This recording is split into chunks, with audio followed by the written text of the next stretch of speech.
Welcome to Take 5, your 5-minute inspirational message from Solid Rock, Drogheda.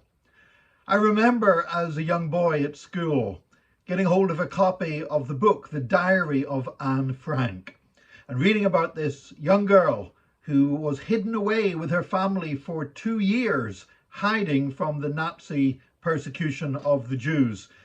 And yet the family were betrayed. They ended up being arrested and she died in a concentration camp at just 15 years of age. Then a few years later, well, a good number of years later, when Janice and I were in Amsterdam on ministry, we made a point of visiting the Anne Frank house, the museum.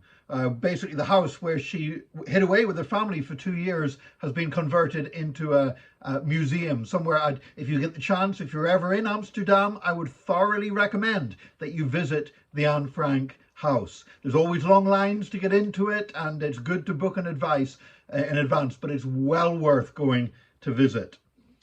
You know, Anne Frank was only one of 6 million people that were murdered, Jews that were murdered by the Nazis. And yet somehow her story has had such an effect on so many people. Perhaps because we more identify with personal stories than we do with just raw numbers. 6 million is a horrific number, but Anne Frank's story is a horrific story of injustice and of a young life full of promise being snuffed out. We've heard the news this week that a fact-finding commission investigated Anne Frank's betrayal, the betrayal of her family, as a cold case.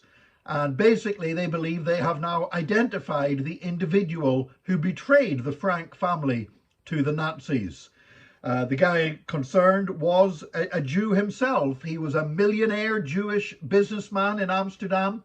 He was part of the Jewish council that basically oversaw the Jewish ghetto, along with collaborating with the Nazi authorities. And when finally the Nazis closed down the Jewish council, this particular businessman tried to save his own skin and that of his family by betraying fellow Jews. And it's believed that he was the one who betrayed the Frank family. For that reason, he himself was never actually sent to a concentration camp. He survived the war, but died in 1950. Now, I was thinking of this man, a Jew who betrayed his own people, who betrayed his own co-religionists. Because you can be born in a particular faith, you can be born with a particular identity, but who you choose to be is more powerful than whom you are born to be.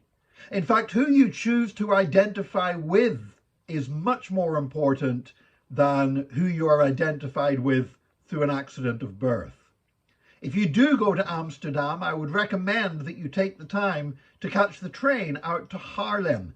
It's not a long train journey, but there you can visit the house of another famous Dutch family connected with the Second World War, and that's Corrie ten Boom's family.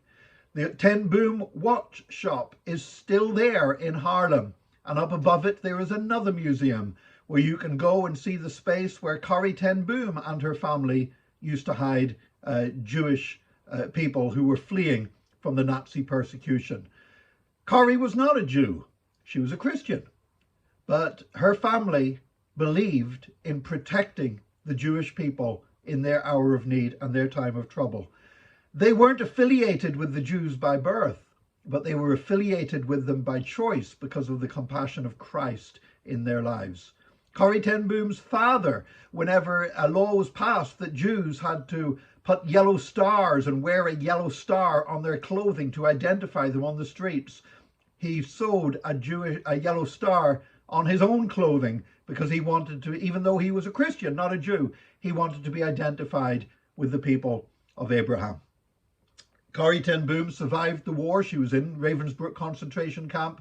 Her sister Betsy died in the concentration camp, as did most of her family. You know, I'm inspired by the story of Corrie ten Boom, not just because of her bravery, but because she didn't have to be part of that wave of persecution. She didn't have to have the wrath of the Nazi state coming down upon her, but she made a decision. And what you choose to do and who you choose to be are more important than any circumstances to do with your birth.